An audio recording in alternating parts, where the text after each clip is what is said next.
Welcome, everybody. I'm Judith Bruce, a Population Council, and working here with my colleague Sophie Soares and Sarah Green, with whom we are jointly sponsoring this webinar. The origins of this, I'll give you a few reflections on.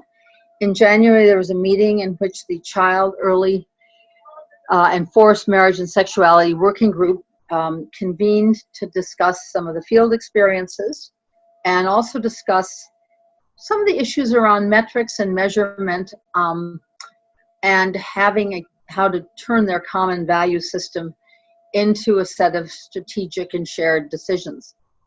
At that time, our own offering, and we had a number of council field staff working in the field, Guatemala and Ethiopia and so forth.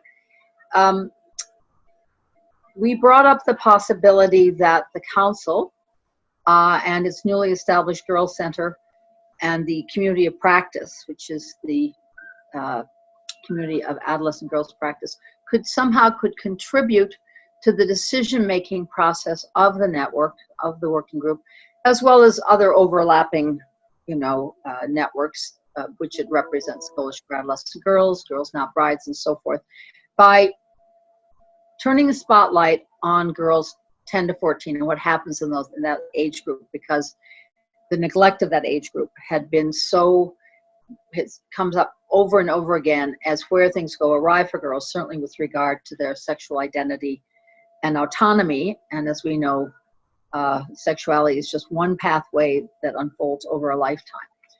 So we were invited and grateful for it by the members. We kind of polled the members, and they said, yes, it would be helpful to have some of your thoughts on how to decide where to work, because new hotspots have changed since the earliest work on child marriage, which actually began in the late 1990s. There have been shifts in where child marriage and, let's put it this way, exploitation of girls 10 to 14 and exploitation of girls under the age of age 18 has changed shape and name.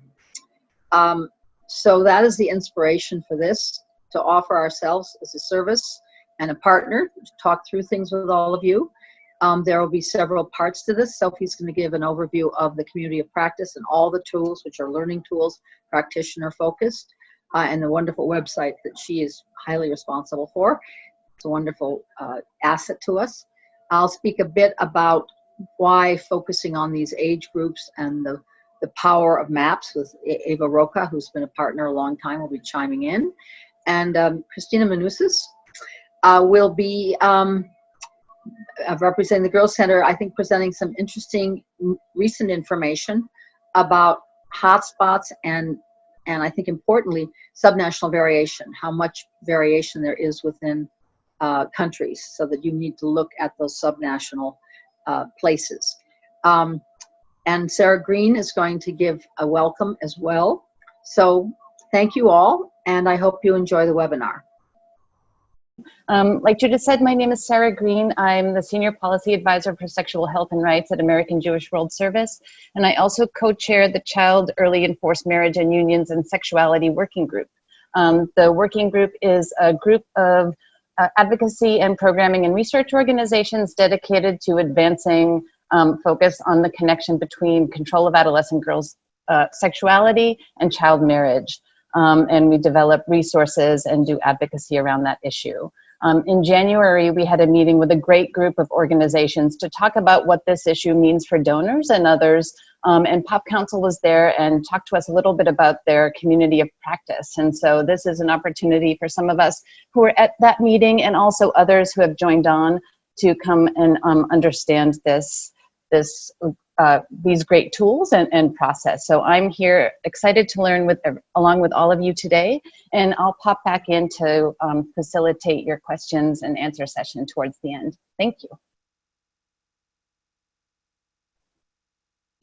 Okay. Good morning and good afternoon, everyone, and thank you, Sarah and Judith, for those opening remarks and for introductions to this webinar. As mentioned at the beginning, we ask that everyone keep themselves and their cameras muted during today's presentation until the end so that we can all enjoy and hear the speakers clearly.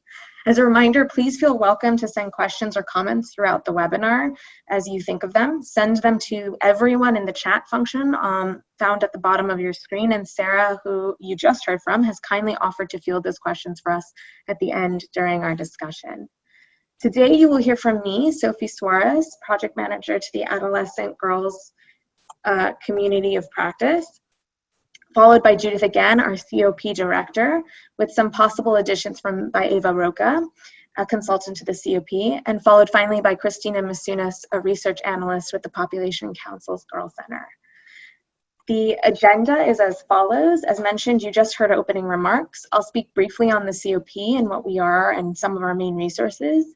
Judith will review selections of with whom and where to work in the context of COVID-19, especially focusing on the 10 to 14-year-old cohort. And Christina will review results of initial filters for selected countries when finding subnational hotspots. Finally, we will wrap up the conversation with discussion, opening it up to everyone for remarks and questions. So let's begin. What is the Adolescent Girls Community Practice? Some of you have likely heard me describe it before or are perhaps familiar, but the way the Adolescent Girls Community of Practice works is we aim to prioritize geographically anchored practitioners' capacity to lead evidence-based change. I think this is especially pertinent today, particularly this piece about geographically anchored change, thinking strategically with partners about how to deliver coverage with quality, shape and capturing existing resources and entitlement so it better serves the girls we're attempting to reach, and filling in the gaps where they do not exist, and innovating content through young female-centered structures deployed by cadres of mentors. We do this by supporting practitioners in designing, implementing, and evaluating effective and scalable programs, and programs that really use a protective asset building approach, thinking critically about the health, economic, cognitive, and social assets a girl needs and at what ages. And this is the foundation of our intentional design model that guides practitioners through a cycle of segment-specific information collection and analysis. And to support this model, this stepwise approach, we provide a number of tools and resources to support every step of this process.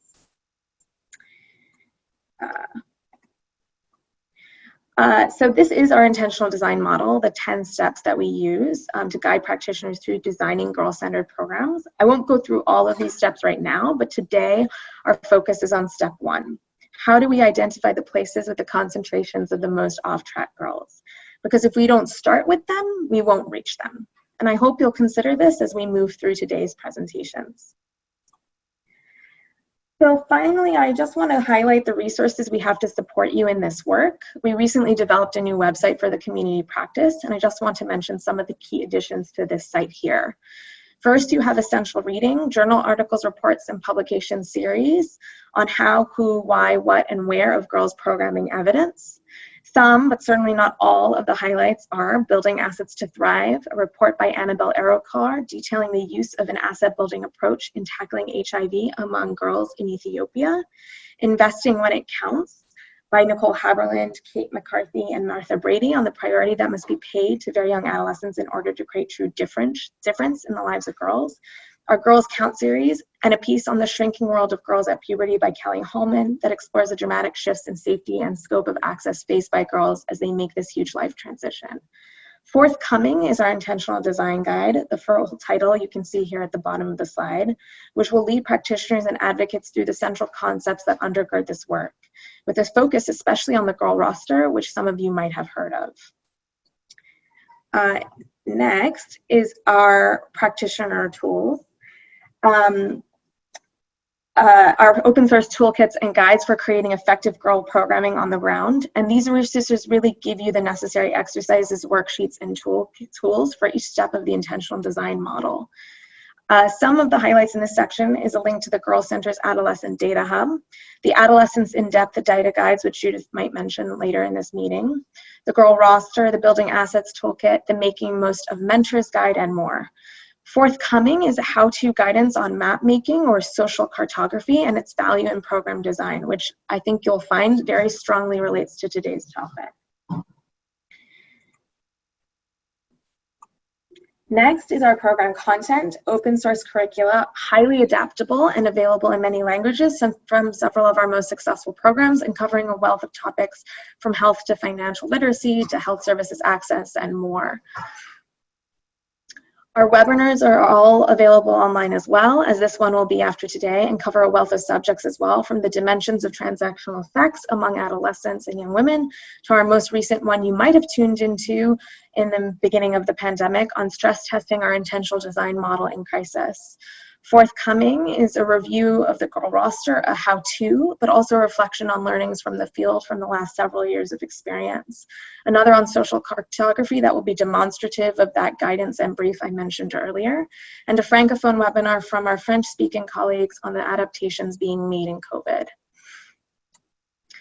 Finally, we have our field experiences and conversations, our slightly more interactive resources, both in their own ways providing illustrative and informative stories from COP partners and council colleagues on the innovations and learnings from girls-centered work over the year. Our field experiences blog will soon be updated with not only COVID-related updates from colleagues working innovatively and passionately during this time with learnings and strategies that might be relevant to you, but there will be the addition of 20+ field reports from our partners over the years on the implementation of our approach with adaptation, successes, and challenges amidst a variety of relatable contexts. Some things to look forward to are our interviews with Martha Brady and our conversations on the integration of sports and physical health into girl programming, an interview with Sega Girls School on adaptations in Tanzania to the pandemic in light of girls returning to school, and one with their council's own Sajida Amin on the evolution of livelihoods for adolescent girls over the last several years. Finally, I just wish to highlight 2 recent additions that have been made that I hope you will find pertinent to your work.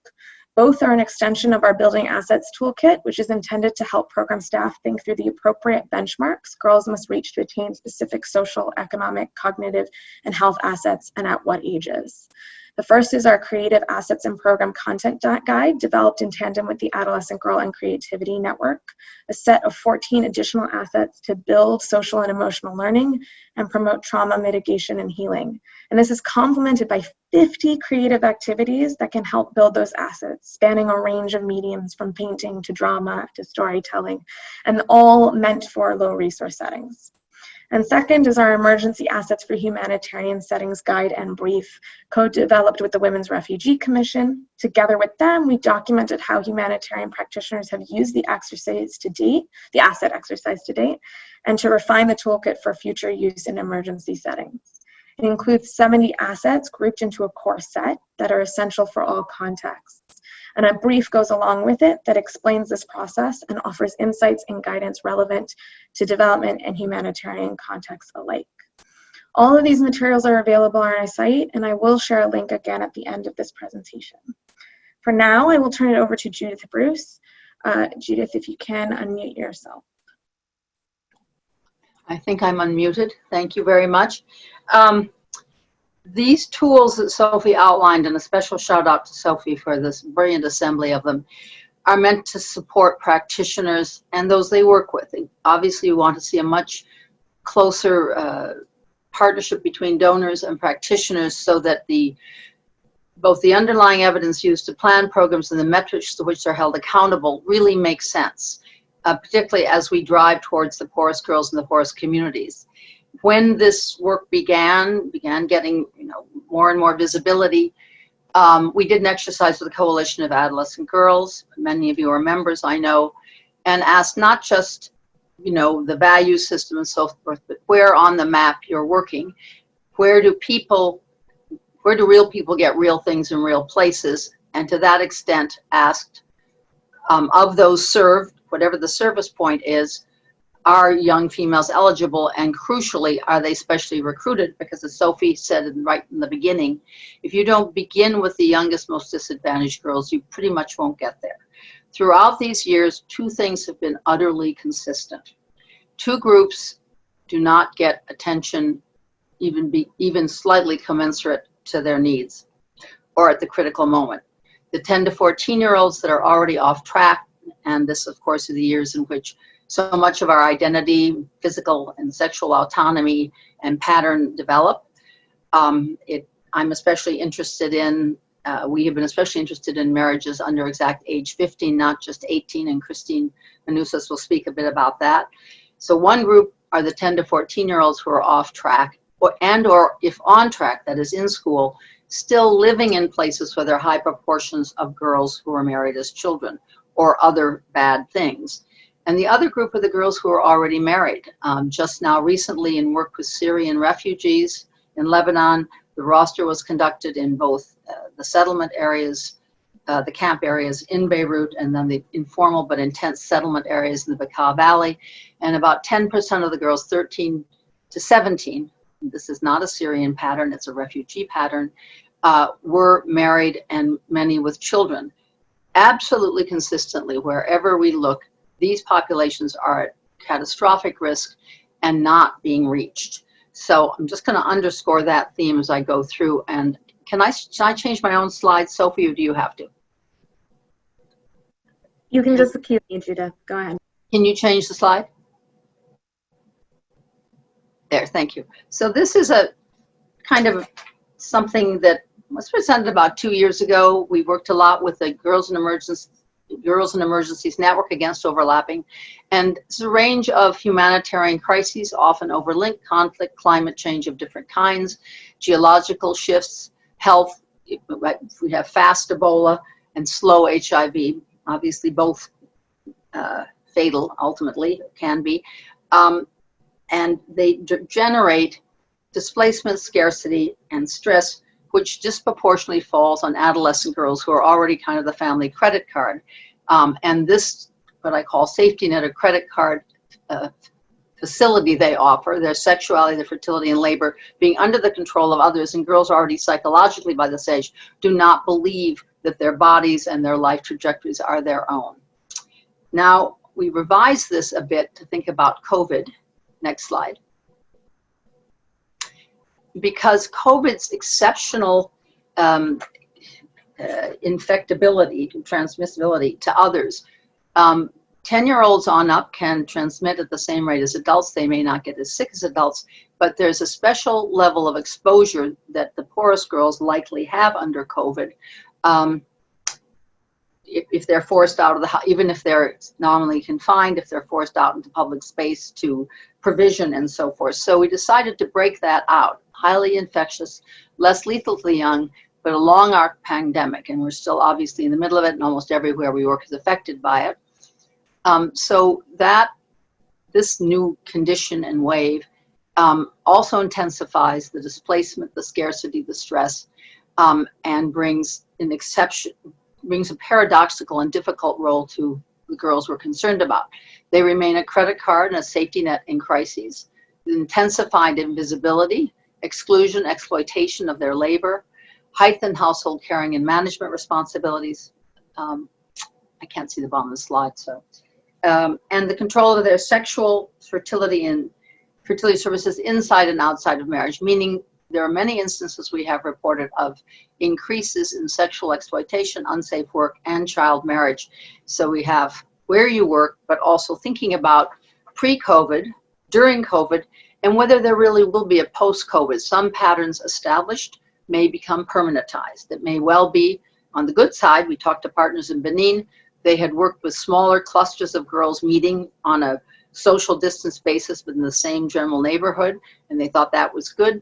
But also the negative, girls who never return to school because their labor has been absorbed by their families, and many of the places as they go back to school extend the school day. For example, in Tanzania, it's 2 hours longer. So many girls most likely will simply not be in school again. Next slide. So some things to think about. What arenas might we see challenges to girls? Always there, and one opportunity, always there, but now morphing. They are household managers of younger siblings' welfare in terms of childcare, overseeing educational inputs, being role models, providing physical protection, socializing agencies, mother substitute. They are supporting older members, and many had been single mother families where a male member suddenly returns, but he's not been in a provisioning role, and the girl in her return finds herself co-provider and often co-parent, providing practical food security in many of the programs we're working with: Mozambique, Tanzania, Benin, Guatemala. The Imagine Indigenous Network, food security is right at the top of the kinds of scarcity that girls are asked to mediate, and through unsafe labor, through putting them in the pathway of potential sexual exchanges, increased pressure for child marriage. I'm going to focus on food security in a minute more. They feel responsible for expanding the family safety net, and they're witness to and subject to domestic violence. Reports from all over the world, beginning with Western Europe, beginning in this country, the United States, that is, as to what confinement does, and combined with scarcity and stress about the future. A third arena, our hero girls are increasingly protectors of their personal security under stress, but without the peer and mentoring support. The girl programming has now courageously tried to keep that alive through some virtual contexts and in most cases some selective, safe in-person contexts. But the pressures increase and the aloneness mounts, and their sexual identity, autonomy, and health is under increased pressure. They're subject to sexual exploitation inside and outside of marriage. Trades in the marketplaces of good is scarce, and it's a seller's market. A girl may find herself having to offer sexual services to actually buy something, to say nothing of just being fielded to the fields, to even in a food secure area, to take on an agricultural role that she has not previously held. They are the steward also of better outcomes for self and family, or that is their aspiration. But we find that helping others may directly trade off against their own welfare. Lastly, and more optimistically, this is a big opportunity if given the appropriate visibility and credit for these girls, and I'm talking including the very young ones, the 10 to 14-year-olds, to be seen as social first responders, to the architects of security, and a new foundation to civil society, which is now more located in the local space. In our work, we want girls to be safe, happy, and productive, being who they are, where they are. Their visibility in their home communities may have increased in a very positive way that may permanentize the respect for them that they hold for themselves and others. We have in our network good examples of them being provisioners of food security in Guatemala, raising and providing eggs, shaping safety messages and protocols for diverse communities. The Mozambique group went ahead and kind of contacted teachers and others and said, this is what you say, this is what you do. Caring for the confined and sick family members, leading even convening crisis planning, and strengthening mental health and spirit, which, as we know, is closely related with all else. So that's an opportunity.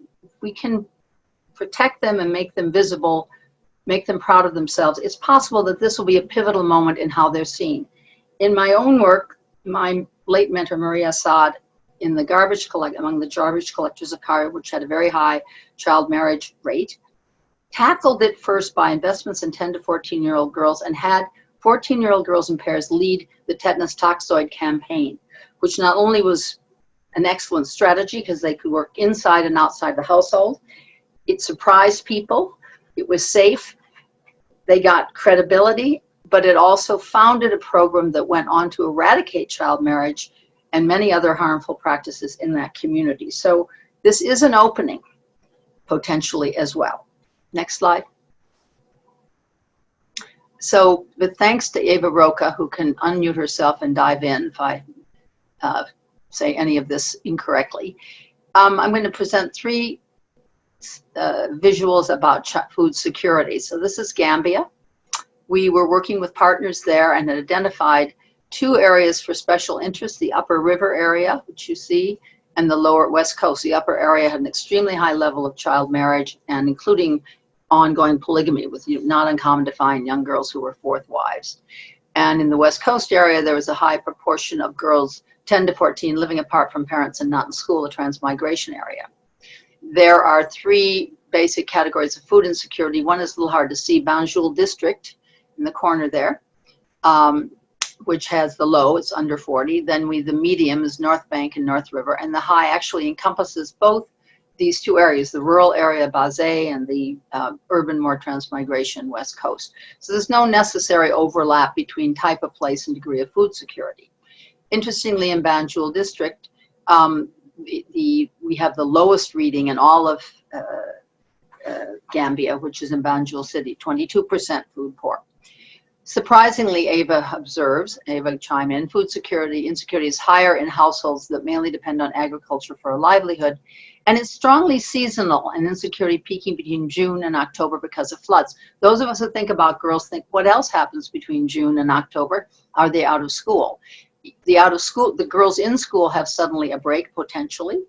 The girls out of school may also just have a moment when some special festivals and things happen which bring risk. So you may have overlapping seasonal risks.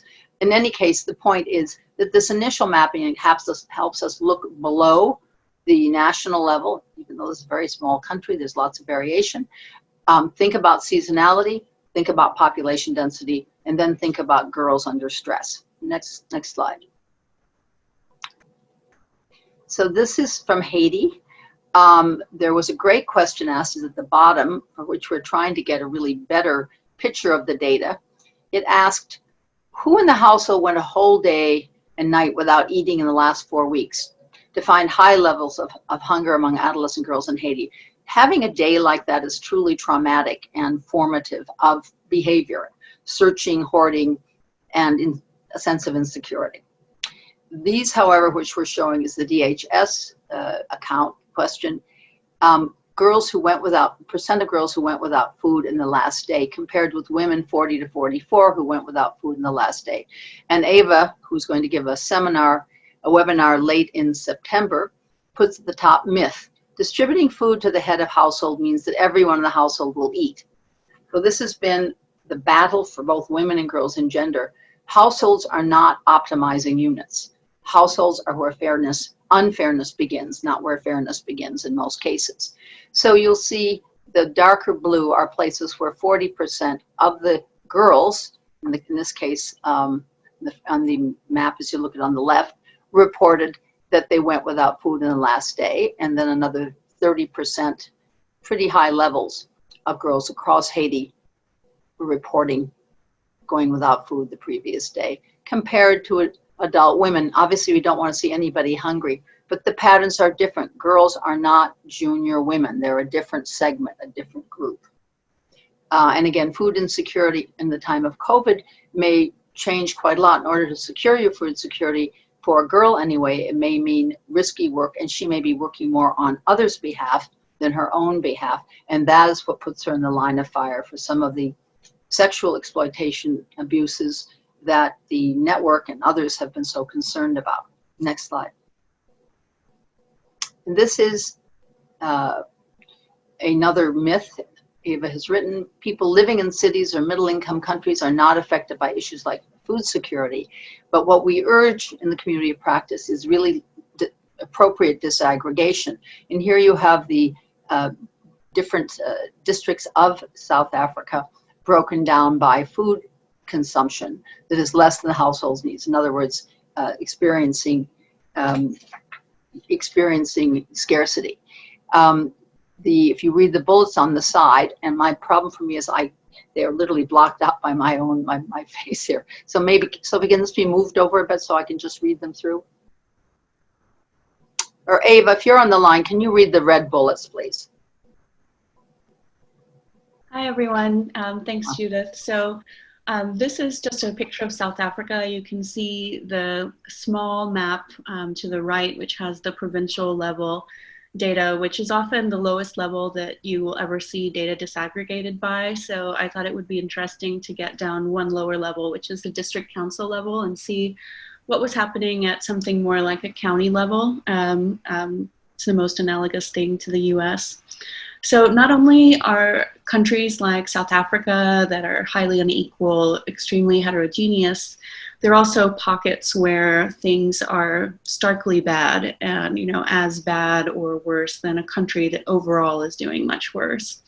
You can just see whether you know the country at all or not. There's huge variation across the country, with dark blue indicating a high percentage of households that are experiencing food insecurity, and then places where things, at least in this data, which is from the National Income Dynamics Study out of UCT, are looking pretty much okay. So one thing that's interesting to note to me is that places that are next to each other can be very different. So you see in the east some dark blue areas like Zululand, which is quite bad compared to the areas right next to it.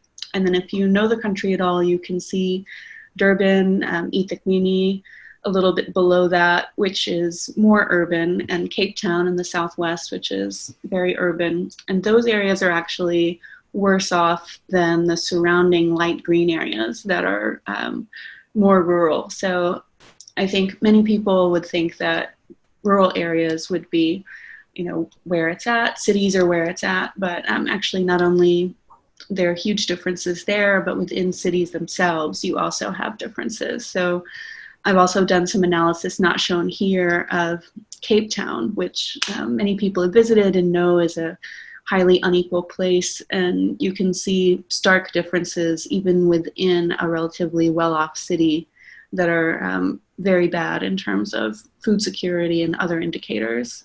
Crises can exacerbate that. So obviously migration is a huge factor most of the time. And in a crisis like COVID, you have people leaving cities, going back to the places where maybe they were already food insecure and now there are more mouths to feed. And people who stay in those cities also are not necessarily well off if cities have completely shut down your ability to go to a market or to go and get food. And there's little urban agriculture there for you to grow your own or have access to food. So migrants to cities can be especially at risk of food insecurity when things are locked down and they might not have connections to networks in the place where they're living. Ava, South Africa is a place which doesn't have high child marriage, but has very high adolescent childbearing. So again, one of the concerns of the group here was sexual risk at early ages. Do you have any comments looking at this and knowing South Africa as well as you do? Yeah, I mean, looking at this, I don't have the map of where early childbearing is the worst, on the top of my head, but I would say that definitely when girls are under stress from something like a crisis like COVID, they'll trade whatever they have to get food, and their parents may do that for them, or they may make that choice themselves. And often all you have is your sexuality or favors like that you'll trade so that you can eat. It's a crisis. Eating and surviving is what's important. And girls in those situations can be at risk of having unwanted sex, sex that is without a condom that leads to an unwanted early pregnancy, or they may be under pressure from their partners to have a baby at that time, whether they want it or not, so that they can prove their loyalty. There's often a large age difference between partners, which increases different kinds of sexual risk, both of obviously HIV, sexually transmitted diseases. So anyway, all of the headline is getting to the right places, and then within them considering different segments. And now we have a third kind of access, which is what effects will particular form that COVID has had on location.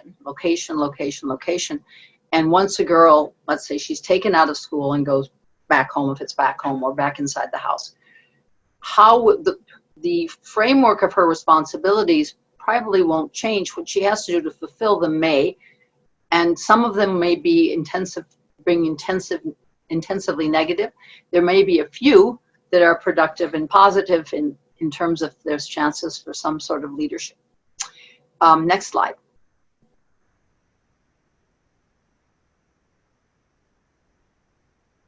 To Earth as well.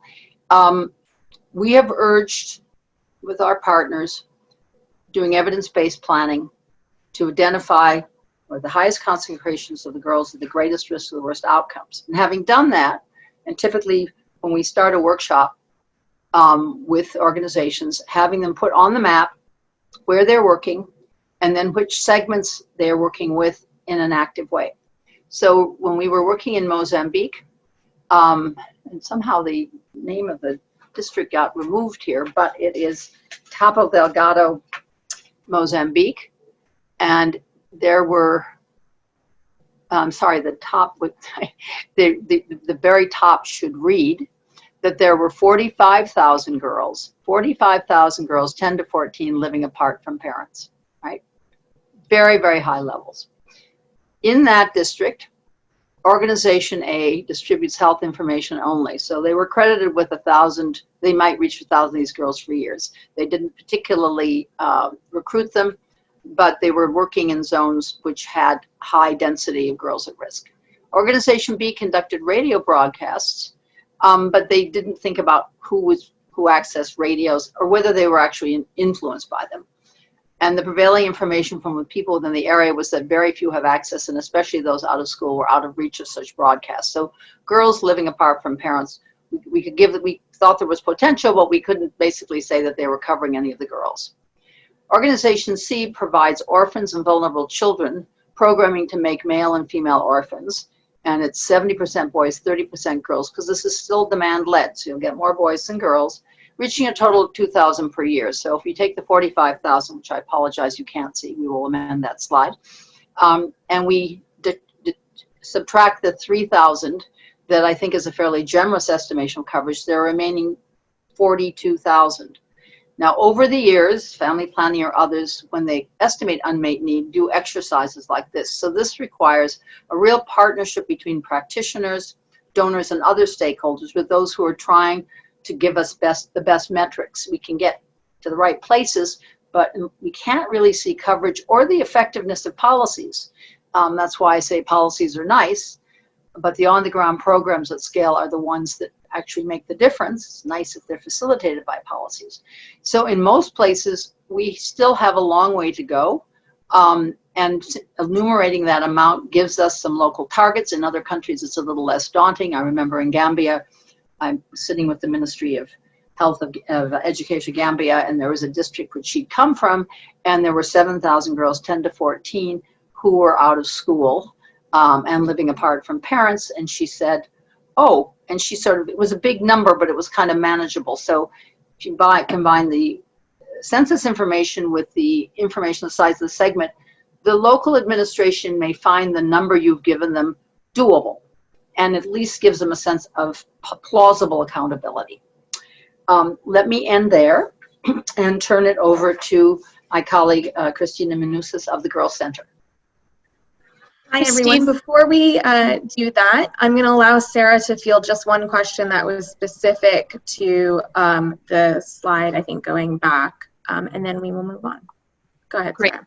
Thank you so much, Christina. So we did have a question come through the chat asking whether you know the HIV prevalence in young adolescents in the areas of high food security in South Africa, for Judith or Eva.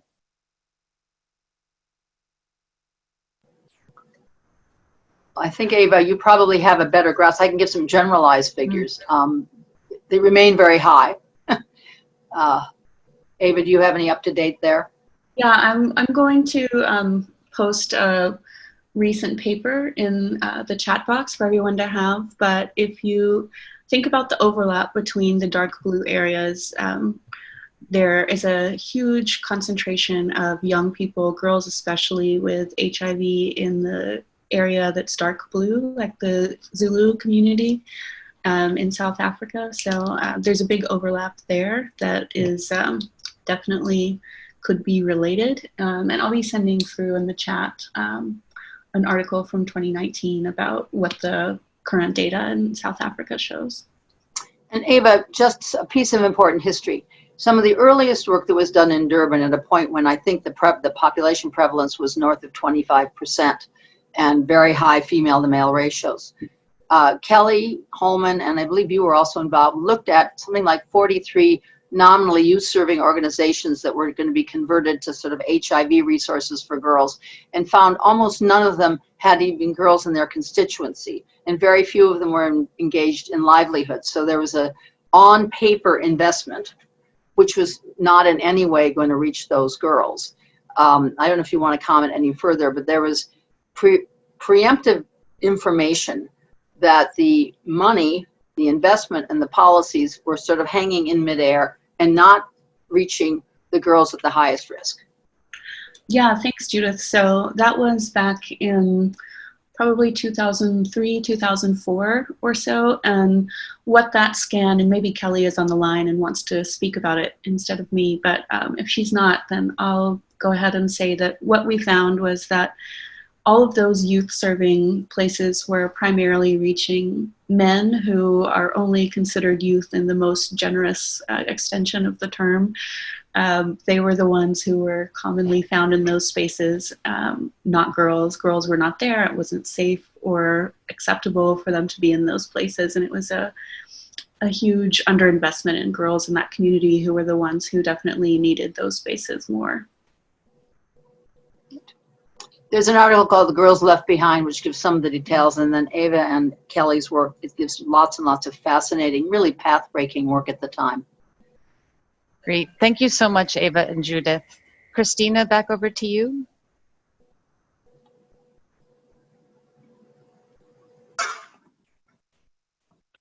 Hi, I think Sophie is going to pull my slides up. Thanks, Sophie.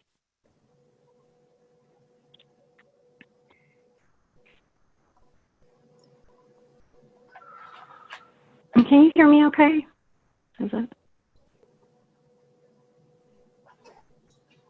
Yeah, it's Christina, we can hear you great. Okay, great. Okay, terrific. Thanks so much, Judith. So I just wanted to walk through some analyses that we've done at the Girls Center on child marriage. And Sophie, if you don't mind going through to the next slide. I just wanted to give a quick overview of the Girls Center, which is a hub within the Population Council. So the Girls Center is a new research center within the council that generates, synthesizes, and translates evidence to transform the lives of adolescent girls. And it's led by our director, Stephanie Saki, who's on the line, and also just to acknowledge my colleague, Sarah Islam, who's also on the line. And so just to give some more information about our mission and how we differ, because we're building on decades of research and programming that's done by the Population Council, that has been done by the Population Council already on adolescent girls and other partners. We're really focused on building a better evidence base for policymakers and conveying that in a clear way. Evidence-based solutions to improve the lives of girls. So very practical and translating rigorous research about what works into digestible takeaways for policymakers. One of the projects that we're currently working on with support from the Children's Investment Fund Foundation and other donors is developing a new analytical tool to inform decision-making and investments around adolescents. And this is focused specifically at the subnational level. And so we wanted to walk through how some of this work fits in with what Judith has described around subnational targeting of child marriage, and give a bit more background about what we're planning. And so the project that we're working on will culminate in a website that's called the Adolescent Atlas for Action. And the idea is to offer more accessible analytics across multiple sectors and provide insight on vulnerabilities that are connected to policies. And just to say, so this website will draw primarily on data from the demographic and health surveys and the multiple indicator cluster surveys, and will help users gain a more clear picture on the challenges facing adolescents in each setting at the subnational level. Sophie, if you don't mind going to the next slide.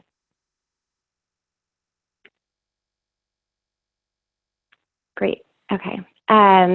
So just to give an overview of how I'll go through this slide, so I thought that I would give a quick summary of some of the geographic hotspots that we've identified, and just to say that these are countries that I think were generated by this working group on countries that were of priority and interest. And looking at how much child marriage prevalence varies across countries and within countries. And then I'll walk through sort of a case study on Kenya that features some of the data that will eventually be housed on the Adolescent Atlas for Action website.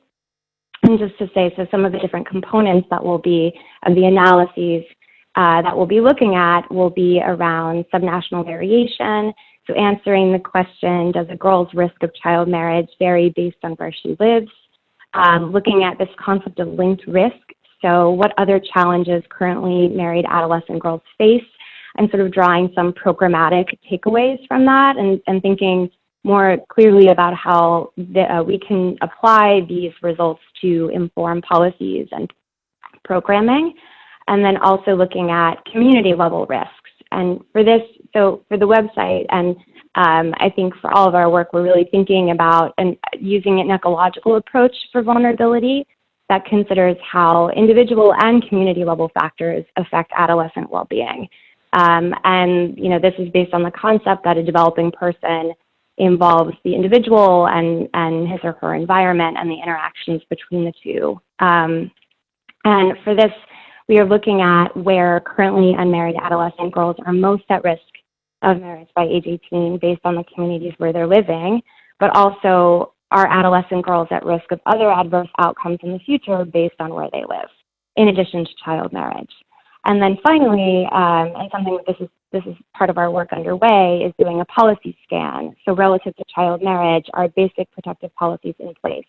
And I think Judith, her slide on policies are not enough. I think this is something that we definitely recognize, but we know that this is the bare minimum and something that we want to make sure that we're covering. And then we can have some questions if they arise. Sophie, if you don't mind going to the next slide. Great. Okay. So again, these are countries that were generated by the working group or put forth by the working group. So we just wanted to feature some of the variation in prevalence levels at the national level, at the country level. So this is the percent of girls aged 15 to 17 who were married by age 15 by country. And you can see the highest prevalence is in the Dominican Republic, which is 9%, and the lowest is in Kenya, which is 1.3%. And just to say, so if you look at the full 15 to 19-year-old age group, it might be higher. But we wanted to look specifically at girls 15 to 17 since they were most recently completing the exposure period. So this is the most current data that we have. Sophie, if you don't mind going to the next slide. Great. Okay. So this slide really shows how much child marriage prevalence varies within each of these countries. So each dot that you're looking at represents prevalence of a region or a county within the country. And the goal of this is to give you like a quick sense of the variation in prevalence levels within a country. And you can see for countries like Senegal, there's a lot more variation than there would be for countries like India or Kenya, all the way on the right. And we think from a policy and programmatic perspective, this is helpful to know as we look to understand patterns of the practice and the profiles of child marriage in each setting and how to address its drivers. And it's also really interesting that there's more variation within countries in some cases rather than between countries, as you've seen in the previous slide, which could be relevant for thinking about setting targets and making investments related to child marriage. Sophie, if you don't mind going to the next slide. Thank you. Okay, and so just building on that, and this is what Judith has called hidden hotspots. So this shows the percent of girls aged 15 to 17 who are married by age 15 at the country level, but then also in the region within the country where there's the highest prevalence. And you can see there's quite a bit of variation. So for example, if you're looking at Dominican, or if you're looking at Guatemala, you see that these bars, these confidence intervals, are not actually overlapping between the very dark blue and the lighter blue. I just want to give a quick overview of these confidence intervals. So from a data side, once you stratify down to a very local level, and this is the county, this would be the county or the subregion level, the sample size can get quite small. And so we wanted to show some uncertainty with regards to these estimates and how precise they actually are. And so if you see that these confidence intervals are not, in fact, overlapping, I think that's quite telling, that you can see that this we feel quite certain that this variation is indeed happening, and that it's not a matter of our sample size being too small. Sophie, if you don't mind going to the next slide. Okay, and so then just building on this overview, we wanted to walk you through a in-depth profile of the work that we've been doing through the Atlas and give you an example of what some of the findings might look like for a particular country. And so I'll do that for Kenya, but just to say, so for the Adolescent Atlas for Action, although I'm focusing more on child marriage, it actually will cover multiple sectors and multiple countries, even though right now we've started with Kenya and India. But we've tweaked it for this presentation to show you how this would apply and how you might glean, what you might be able to glean from the results relative to child marriage. Sophie, if you don't mind. Okay. So this is just a quick summary subnationally within Kenya, how much a girl's risk of marriage varies based on where she lives. And this is the percent of girls aged 15 to 19 who are currently married or living in union by county in Kenya, which is the county, not sub-region. But you can see there's quite a bit of variation, even though a lot of the confidence intervals overlap. But this really, we think, from a programmatic perspective, and this needs to be made clear in all the previous presentations, but this can help guide programming and investment to ensure that it is targeted in the right places. The next slide. Okay, so then building on those descriptive statistics and presentation, we wanted to go one step further to look at linked risk. And the goal of this is really to be able to see the connections between different risks and experiences. Are there clusters of girls, and how can knowing about these clusters of girls and the linking between different risks and experiences help inform policymakers as they decide to fund interventions and craft policy. And so for this, we have done a hierarchical clustering of different risks in Kenya among girls 15 to 19. And I should just say this is at the national level. But just to give you a quick sense, based on our analyses, child marriage, adolescent childbearing, having unmet needs for family planning, engagement in high-risk sex, and having an STI all appear to be very closely linked. And so the takeaway from this is really that policies and interventions that address one of these areas should address all of them. And this is an opportunity for more integrated programming. And just to give a quick, I know this diagram can be quite confusing to interpret, but basically any of the indicators that fall, that are linked more closely. So I'm looking at currently married and ever given birth. So you see that they're connected and that the bar connecting them is quite low. And you know that those risks are very closely linked as opposed to overweight, which goes all the way up to 6 and is quite removed. So these are the types of analyses that we're trying to feature on the Adolescent Atlas for Action. We're thinking through which indicators to include. And we also know that this list of indicators is not exhaustive, but it's really based on available data through the GHS or the mix, and will be country dependent. So in some countries where we have data on FGMC, this is something that we would include. In other countries where we have data on smoking and alcohol consumption and the prevalence of those are higher, then we would include those as well. It's just helpful to know what risks overlap with being currently married so that you can think through how to adjust programming and make sure it's most inclusive and effective. Sophie, if you don't mind going to the next slide. Absolutely, Christina. And just an FYI, if you could speak just a little bit more loudly, we're missing out on some of this important stuff you're saying. Thank you. Yeah, sure. Okay, and then as I had mentioned, thinking about this from an ecological perspective, we're thinking through how the community interacts with the individual level risks that girls face. And so this could be useful in terms of thinking about how to plan community level interventions. So just to take a step back, we were interested in seeing among the girls who are currently unmarried, where are they most at risk of marriage by age 18? And so looking at girls who are currently 15 to 17 who are unmarried, how many of them are living in a community where there's a very high risk of marriage by age 18 by county. And so for Kenya, about 17% of girls age 18 to 19 were married by age 18. And this is based on data from 2014.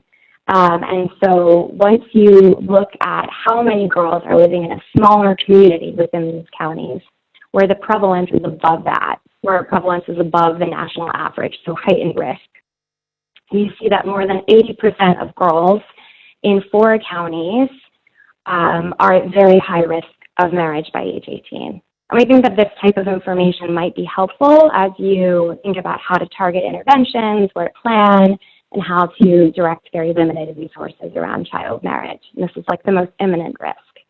And then just looking at, so in looking specifically at the counties where the counties where more than 25% of girls are living in a smaller community where risk of marriage by age 18 is heightened, so above age 18. We were also interested in looking like what other risks do they face and what trajectories are they on. And so Sophie, if you don't mind going to the next slide.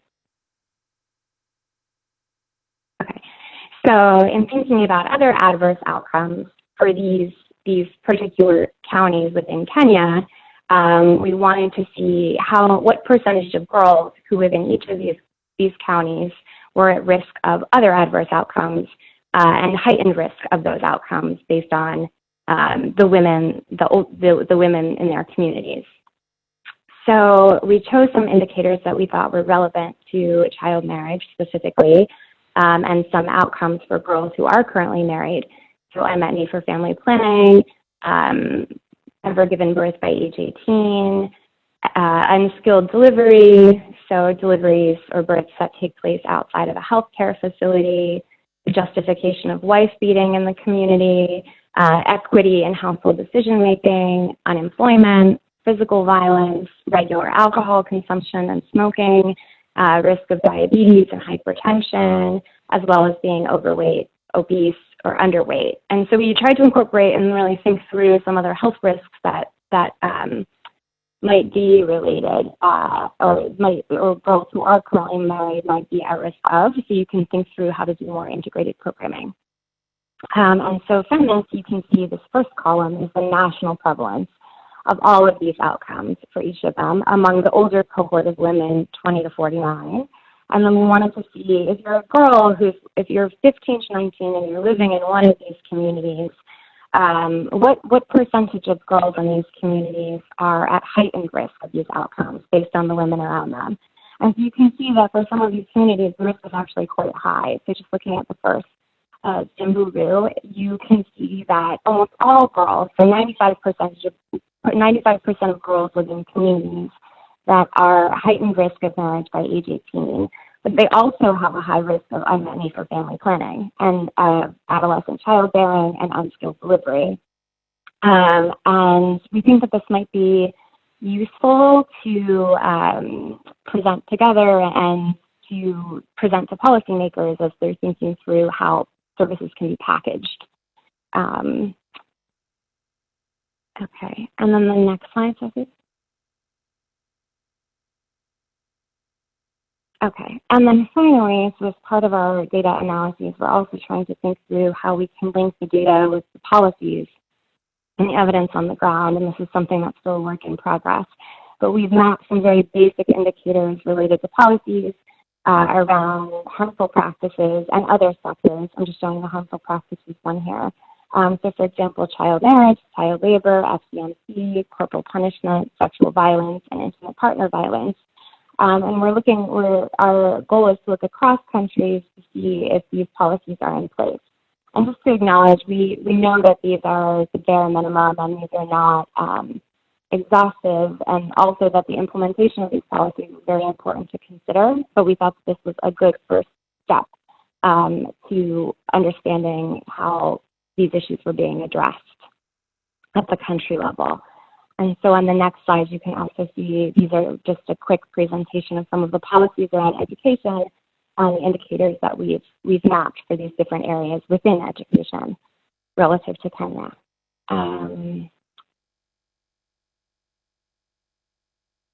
You can go to the next slide, Sophie, I think.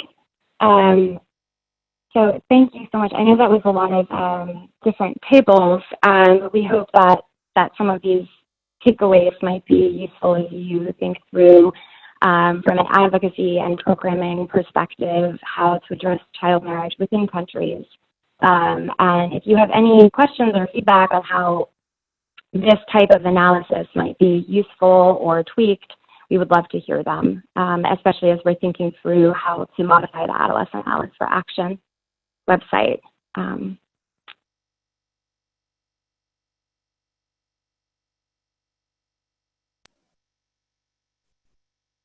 Christina, thank you so much for that. I'm going to open the floor to our participants to share their questions and comments with us. We've already had a few come through the chat, so I'm going to start with those.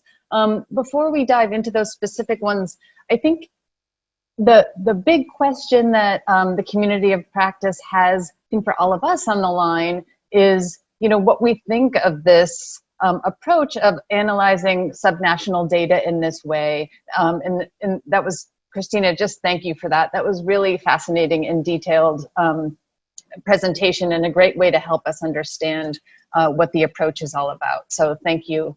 And how does this approach of identifying quote unquote high risk or hotspot areas for interventions, what does this mean for the work in your organization? Is this helpful in thinking about how to decide where you would work, and what sorts of interventions you would invest in? I think that's sort of the question, a good question for us to grapple with today. But before we do that, I also wanted to start with some of the questions that came through the chat. And the first one is, what are the different impacts on the human rights of adolescents that were married before 18 and those with early childbearing? And Eugenia, maybe you want to come in and clarify a bit, please. Do you mean the different human rights impacts with child marriage versus early childbearing? Go ahead. Yes, I'm just wondering what the difference is if the childbearing is inside of a union or not. There are some evidence that is differentiated, on the impact. So I'm trying to assess if the union is a protective factor or the opposite, because we have evidence in both ways, no? Yes, this is Judith. Hello? Yes. Hi. Just to make some comments, it's a very good question. The first thing, that child marriage, under exact age 18, and I especially highlight under exact age 15, because at that age, even the health data that people use is powerful. Having a baby under exact age 15 is measurably more dangerous. By 16, if you control for everything, it's more a social factor. Of course, it's important. So the risks of bearing children while young are high. They're highest for those under 15. When you marry in most places, you lose more rights than you gain. Potentially, whether you can work or not, you're under exceptional sexual pressure, high sexual frequency, often forcible. The younger the girl, the larger the age difference with the partner. So there's a partner differential as well as a disease exposure issue. And then the procedural issues, and this is when you get, when policies detail become important. To give you an example, among Syrian refugees in Lebanon, there's now increasing child marriage at levels that they did not have in Syria. But you have to register your marriage, and it costs about $400. So the marriages aren't registered. Only 4% of them are registered. Therefore, the vast majority of children that were born in the Syrian diaspora, estimating between 1.3 and 2 million, will be stateless. So you can go through a range of the constraints on the young mother, the young woman, the instability of those relationships, in the Rakhine area of Uganda, which had an initial very strong HIV epidemic. Females who were in and out of marriage by 20 had 5 times the HIV rates. The emergence of being a single mother explicitly early on with no support, with dependence, and then maybe making another liaison later which just generates not additional money, but additional dependence. So it is a process of disinvestment and disenfranchising, which includes physical health, goes right through lifetime responsibility for the material and caring needs of others. And then administrative costs in between, which may encumber the child, immigration policies and so forth, as well as registration policies. Thank you, Judith. I also want to come in, what I think a question that might link to what we're talking about here is across the presentation. So Judith, Christina, did you see any significant trends that varied when disaggregating for adolescents earlier exposure levels to education, whether formal or informal, or their literacy and numeracy levels? So the relationship between schooling and child marriage? That's my understanding. Amanda, if you want to come in and clarify, was education a protective factor? Yeah, exactly. Thank you so much. Sure. Christina? Yeah, oh, sorry, I couldn't tell if I was off mute. No, to say, so I think one of the issues with using cross-sectional data, like the DHS in the mix, is that you often don't have information on the timing of school dropout, and so without that information, it's hard to know if that happened before or after the marriage, and to make any sort of conclusions around causality and the timing of when these events occur. So on other analyses, we've also used longitudinal data to look at that, and I think there are quite a few studies that have done that the council have worked on, but also others. And that's something that's definitely on our radar, but hard to show based on this data. If that answers your question. We have things we can send you for Benin and for Guatemala, and it's pretty powerful. Example, if you trace where's girls at 10, Mayan girls at 10, about 75% are in school. This drops dramatically to about 20% by the time you get to 16.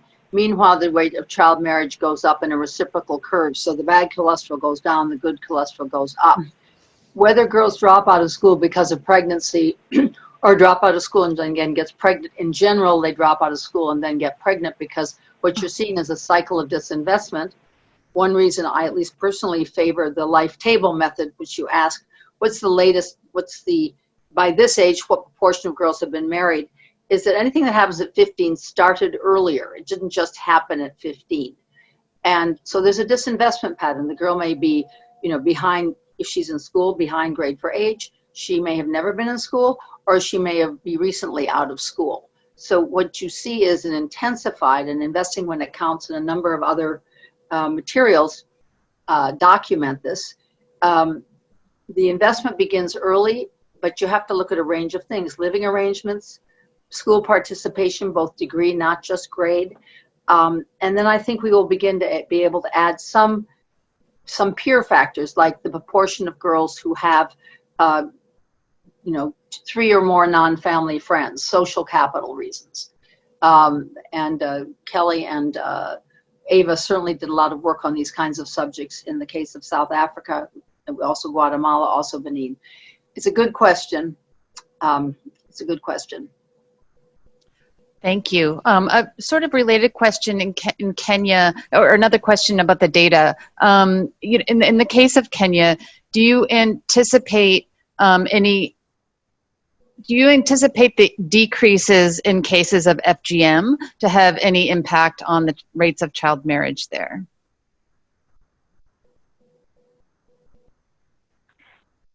I don't know if I'm assuming this is a question geared to Yes. my presentation. Mm-hmm. Yeah, I think that's hard to say, and that's not something that we've looked at with the data or for this presentation. But again, I think one of the limits of cross-sectional data is that you can't show causality. So we can look at trends and how these trends are correlated, but that's not something that we would be able to conclude. But we did see, and I think that this is on one of the slides around linked risk, that attitudes around FGMC and considering FGMC required was closely linked to child marriage, so girls who are currently married.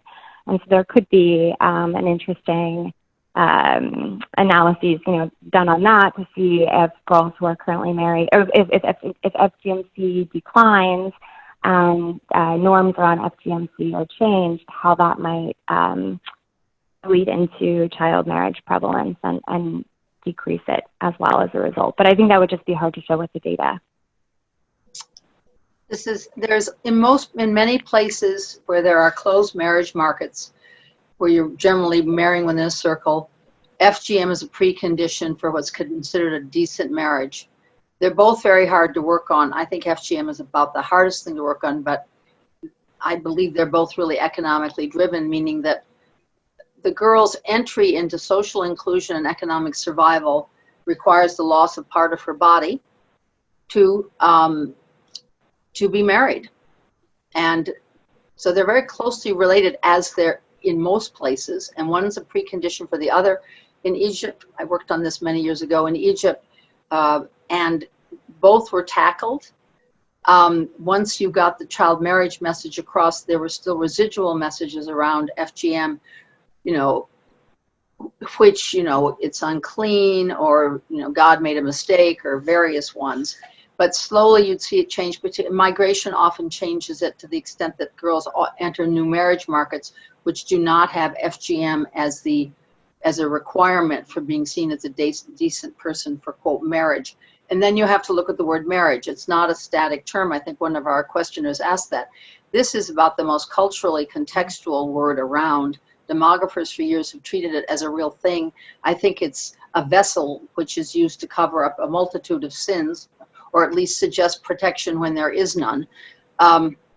In general, female genital mutilation and child marriage are linked and co-vary a bit. Thank you, Judith and Christina. Christina, sorry, go ahead. Sarah, just to say, Yeah. our colleague from the Kenya office of the council is also on the line, Beth, and I was wondering if she had anything to add. Sorry to put you on the spot, Beth, in relation to that question on FGMC and child marriage. Oh, wow. At this point in time, no, but I do agree with what you've all been saying in terms of it's really hard to make any references in terms of causality. That's my general thought. Yeah. Thank you. Beth, I think a comment you put in the chat is something would be interesting to focus on now. And, Beth says, appreciates this identification of hotspots and points out that if only the Kenyan government would direct its resources accordingly. And I think that brings me to the overarching question of, this, who needs to hear this? Now that we have this information, how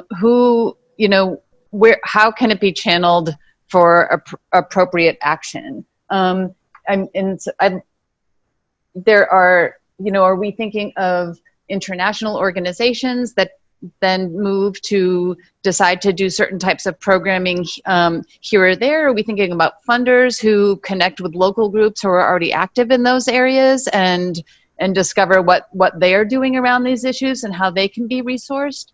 I don't know if that's a question for Judith or Christina, or if anyone sort of on the line is sort of thinking through the now what of this. I can offer an answer, but let's hear from someone else first.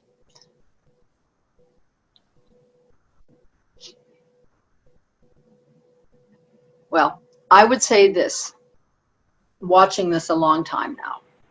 We need business plans for girls. Hard-nosed the way we do with everything else, moving the conversation from the right side of the brain to the left side of the brain. When you can say, as you can for almost every other problem people are tackling, they say, let's see what the data says. Let's use the hotspots.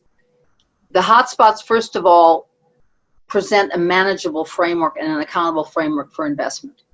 That combined with the numbers, here we're in the district, let's say Cabo Delgado, Mozambique. If you go to a local official and say there are 45,000 girls, 10 to 14, living apart from parents already, that's a showstopper, right? Mm-hmm. Now, they then will say, well, what can I do about it? Or then they might say, oh, gee whiz, we have all these policies and programs. And the next sentence is, you have them and good, nice people run them, but they're only reaching 3,000 girls. We have more to reach. The whole issue around HIV, the vastly elevated infection rates of HIV in girls versus males, was a prime example of a failure to match need with strategy.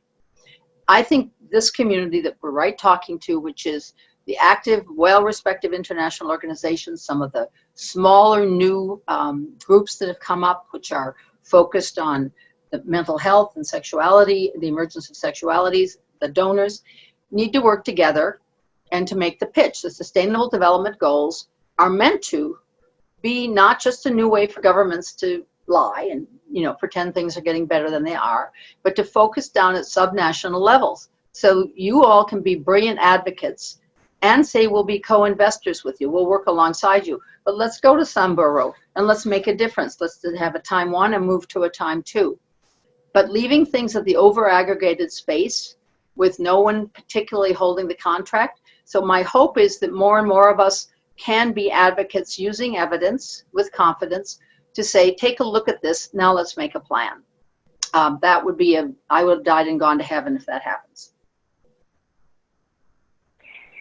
I just wanted to add to that, so to say, to Beth's point, so when we were first starting with the Adolescent for Atlas for Action project, we had some consultations with our country office in Kenya, Beth and Karen, and they raised this point, like just showing the data, on child marriage. It's not like poof, child marriage will disappear and suddenly they think it's important. And so we've tried to be mindful of this throughout the process. And at times, I think that means simplifying certain aspects of the analysis or considering presentation formats like web design, which is not something that at least I am, traditionally familiar with.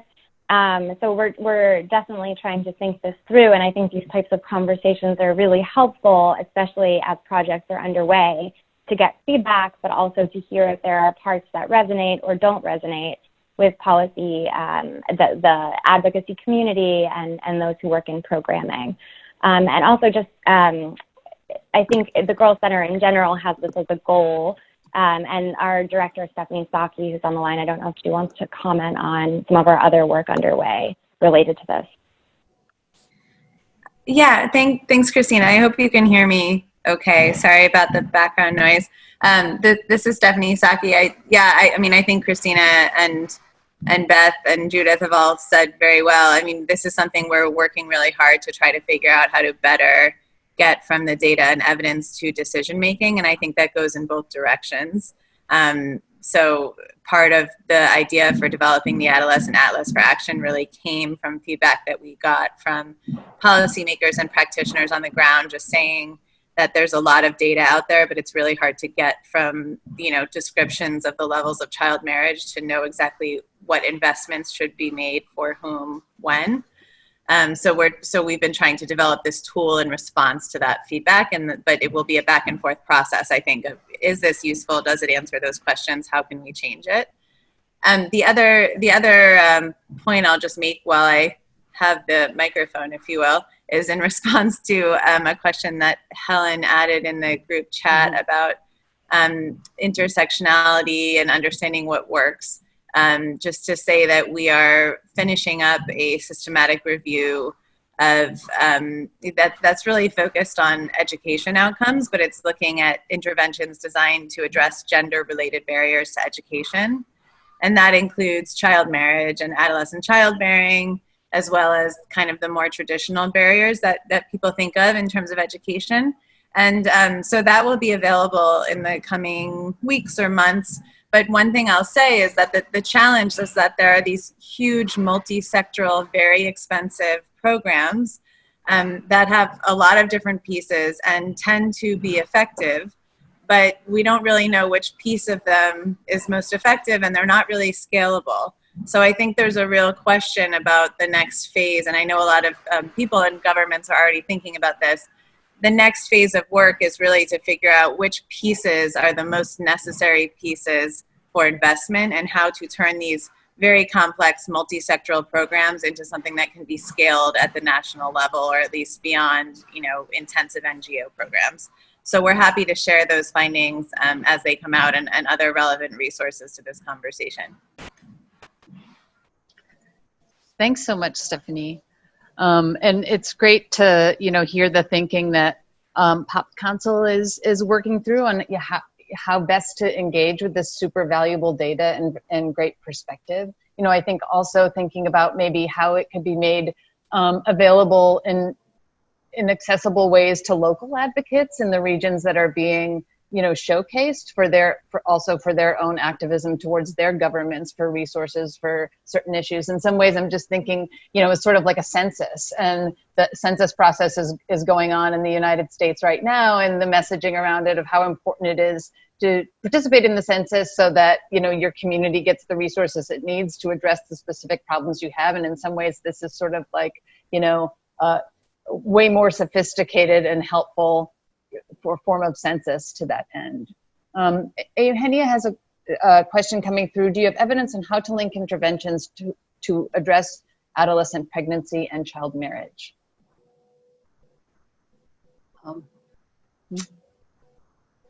You asking? I can. This me? Sure. Or Stephanie. Yeah, I don't know who's somebody. This. Sure. I mean, I can jump in quickly and just say that, we could have a longer separate conversation on that question. It's one we're thinking about a lot, but the quick takeaway is back to what Judith is saying, which is, so if we're looking at this pattern of disinvestment that's happening over time for girls, the response to that has to be, multi-sectoral and addressing these different areas of disinvestment. And so what we see, generally speaking, is that the interventions that tend to be effective are the ones that address these different areas. So, for example, the combination of interventions that focus on empowerment but also address poverty or financial type barriers seem to be more effective. And this is something where, sorry, Beth, to keep putting you on the spot, but you have much more expertise in a lot of ways than we do. I don't know, Beth, if you want to talk at all about some of the results from the work that you all have done with evaluations in Kenya, but it sounds from hearing from all of you that one of the takeaways has been that it might not be sufficient to do very intensive, effective empowerment programming if you're working with very vulnerable populations that need some kind of financial or economic empowerment happening at the same time. So that would be one of my takeaways when thinking about. So I know the question is about pregnancy and child marriage, but I think these are all really related. How are we addressing gender norms? How are we expanding opportunities? How are we addressing barriers like poverty, just to kind of take the barriers out of the paths of girls so that they can move forward?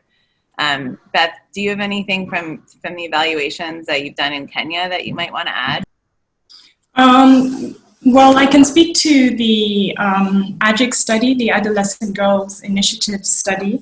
I think especially in Wajir, what we saw is, so the components of the community positions,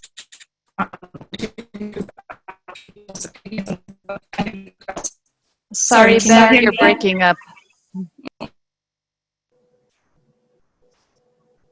Beth, now you're muted, but we couldn't hear you well. Do you want to try again? Yeah.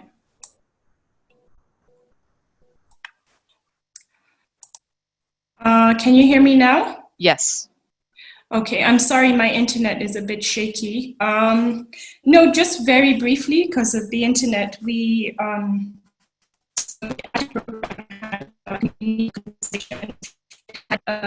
education component, which was the cash transfers.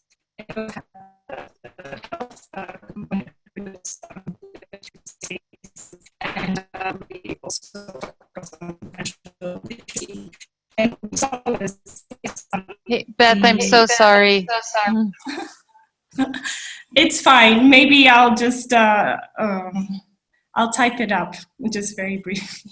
Thank you so much, and sorry for that. It's okay. We'd love to hear from you. Yeah, but if you can put it in the chat or send something as part of the follow-up after the webinar, that would be great. So we're nearing time. I know we can stay on the line a little bit longer for those who continue to have questions. I think our presenters can stay on the line for a few more minutes. So feel free to continue to send questions. We have one that came in from Janelle that asks, how does the Girl Center ensure that the evidence found is utilized in policies and programs? And Janelle, my question back to you is by whom? Are you by Pop Council programs in and of themselves, or how are the findings taken up more broadly? Is that your question? Yeah, so you guys kind of touched on the question a bit by talking about how like local activists, different governments, and also how Population Council can kind of utilize this evidence, or then how that's like the next step. So I kind of feel like my question was kind of answered already. Okay, great. Thank you. Sure. There's one more question, and Judith, you kind of delved into this a little bit when the education question came up, but I don't know if there's anything else you want to expand on. In terms of the framework that you presented in your earlier in the presentation, about what factors would you include around building adolescent resilience and responding to crises? They're a subset of what we would always suggest, which is, health knowledge about themselves, their bodies, and others. Social capital, friendship networks, and mentoring networks are absolutely vital. I don't think any of us can take on and observe, claim our rights without social context.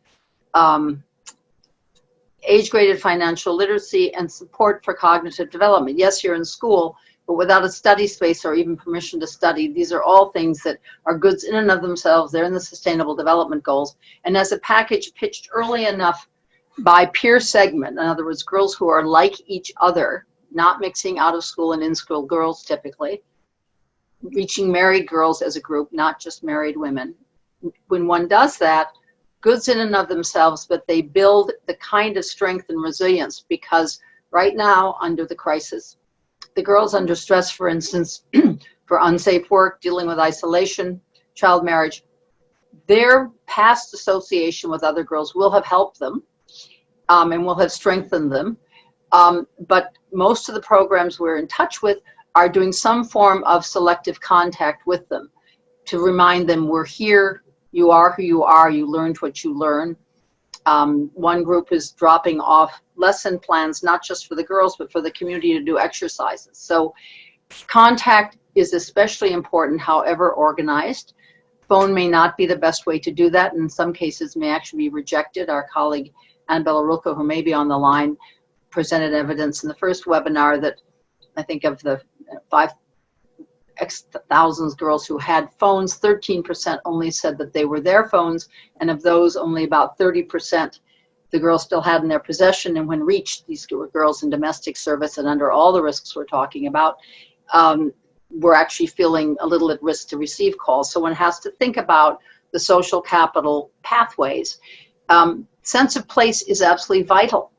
Those who study trafficking, and we have as one of our assets, do you know where you're from? Do you know where the governance structure is? One of our partners in Uganda did the community scan and left basically maps of where things are located. And in the Girls in Emergencies Collaborative, one of the first things we spoke about, apart from prioritizing this 10 to 14-year-old invisible but important group, is they don't know where the basic resources in their new place are. So that's vital, and it gives you not only a sense of place, but it's practical. And they're often the negotiator for younger and older siblings and their mothers of access to basic resources. So that sense of place, united with the confidence in oneself and some recourse.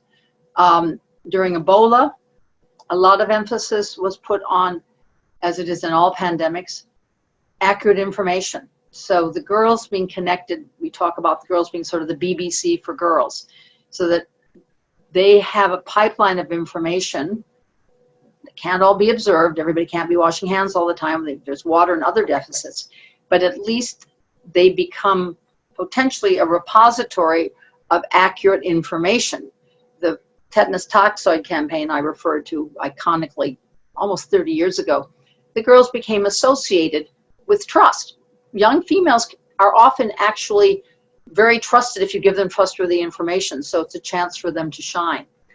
But we will have more and more of this. We are looking at more and more longer arcs of these crises, more confinement to communities, and ever more vital to both invest in these girls and in their transformational role in the places in which they live. Big agenda, but I think that's what's on the table. Big agenda indeed, and maybe this is a good place to wrap up our conversation unless anyone has a pressing question coming through. Judith and Christina and Sophie, I think this webinar was very appreciated. There seems to be a lot of interest in what you presented, and also a call for doing this in Spanish. So I don't know if that's something we can work together to make happen, and maybe showcase some data from Latin America. Not to put you on the spot, you don't have to answer that right now, but just to give you a sense of, the appreciation for this. We were heartened, Sarah, by when Christina showed me the data from Dominican Republic, in your interest in the Caribbean and neglected Central America and neglected Latin America. And yes, we have colleagues like Angel de Valle and others who could be very productively engaged in, and we're very happy to speak with him and others and you have an interesting network. We have a lot of overlapping networks. I think that's a terrific idea. And we also plan to present some of the version of the same information in French at the end of September. And Ava will be giving her webinar. And I guess, Ava, you could probably do it in Spanish also, couldn't you? I think you probably can. On the social cartography and mapping, and diving more into that as illuminating tool. So we hear you. We want to make this accessible. That's great. Thank you so much, Judith. So I will conclude the Q&A for now and turn it back over to Judith to wrap up. To Sophie, thank you. Thank you so much, Sarah, for facilitating that. You did an amazing job. I'm taking notes on how to do this well. So thank you all very much for your active participation. It's so appreciated. I will be, just as a note to you all, sending a recording of this webinar as well as the PowerPoint itself around, as well as the additional information that was shared by Ava Roca and others. I really encourage you to visit our Build Community for Girls website for the adolescent girls community of practice. And again, on the note about who really needs this information, I think that was covered really well. I would echo that sentiment that Sarah said at the end, which is it's really also about putting it in the hands of local practitioners. Forthcoming, you'll see a lot of field experiences on our website that really demonstrate the very huge usefulness and negotiation tactic and strategy tool that comes by putting this kind of information and data in the hands of those who are on the ground every day. Thank you all so much, and we look forward to seeing you at the next webinar. Bye, everyone.